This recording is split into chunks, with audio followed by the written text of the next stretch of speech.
Game 1 Red Light Green Light. This game is relatively simple. Stay calm and composed, and do not run. Running will make it harder to adjust your body to stop when the doll sings red light. The main difficulty of this game is avoiding the early shock of the first few players being eliminated. When the inevitable frenzy occurs, make sure to remember to stay still, or you'll be killed instantly. Go at a slow but steady pace and you will finish the game within the 5 minutes. Walking is not an option either.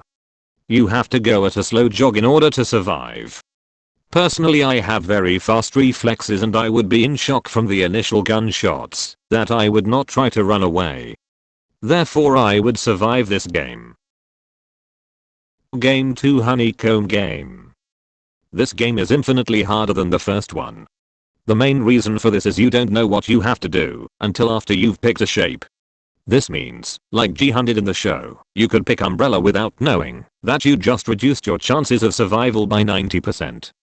Personally, I would go for the simpler shapes like circle or triangle despite the fact that I don't know what I'm playing yet. Having chosen your shape, this game requires you to have steady hands and precision. Fortunately for me, I'm better than average in both these departments. If I got triangle I would be fine. Circle is a little more difficult. If I chose star or umbrella I would die. Yes, that's right. I would fail the second game. Luckily, like I stated earlier, I would have chosen circle or triangle, in which case I would most likely pass this game. I would not have thought of licking the back like G100, so my chances of survival would have rested on which shape I initially chose. I would pass this game. Game 3 Tug of War. This game is one of the more simple games to play, and yet one of the most dangerous. This is because it relies on luck. If I'm lucky, I end up on a team stronger than my opponents. If my luck has run out I end up on a team destined to fail. The chances of having a veteran tug of war player like our characters did in the show is very unlikely. What is more likely is that we start the game without a clear strategy and just try to pull as hard as we can. This means our chances of survival will depend on the strength of our respective teams.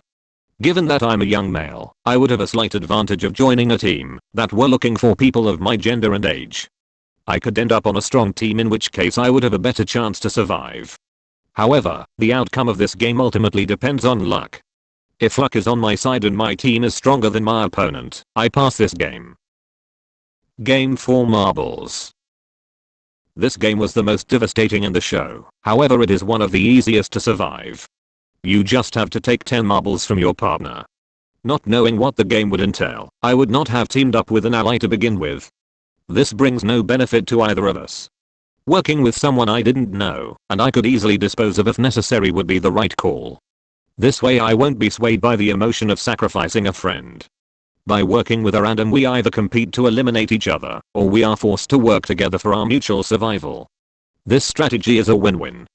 During the game itself I would find a way to manipulate my partner into giving me their marbles, as that was not against the rules. This is a game of life and death, so the one with the greater will to survive shall prevail. I would pass this game. Game 5 Glass Stepping Stones. This game is by far the hardest of them all. The only way to survive would be by picking one of the numbers right at the back. However, you have no way of knowing what this number will mean before you play the game. There is no way of distinguishing between the tempered and actual glass unless you are a glass manufacturer. Any attempt to avoid stepping on the glass will result in your death. The front man will go to any means to ensure the VIPs enjoy their viewing experience. Personally, I would pick the number 7 as it is my favorite number in the hope that it would bring me good luck. However, picking 7 would result in my imminent death, as I would be nowhere near the back. This means I would 100% fail this game. However, if by any chance 7 was already taken, and I was forced to take one of the numbers right at the back, I would survive. Nevertheless, if I was allowed to make my own choice, I would fail this game, and thus be eliminated. This game is the scariest of them all, as survival, like Tug of War, is completely dependent on luck. As a result, I would fail this game. Game 6 Squid Game. Given that I would have died in the previous game, this would just be a hypothetical situation. If I somehow made it to Squid Game, my chance of survival would depend on my opponent.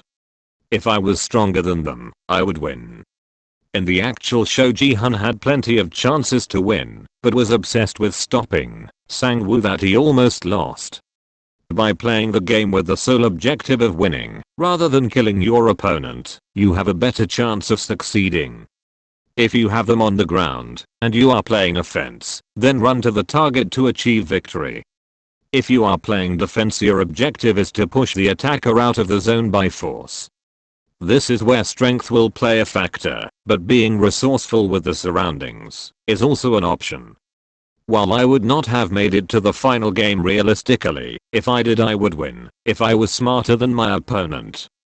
If I made it to Squid Game, I would pass this game and win the money.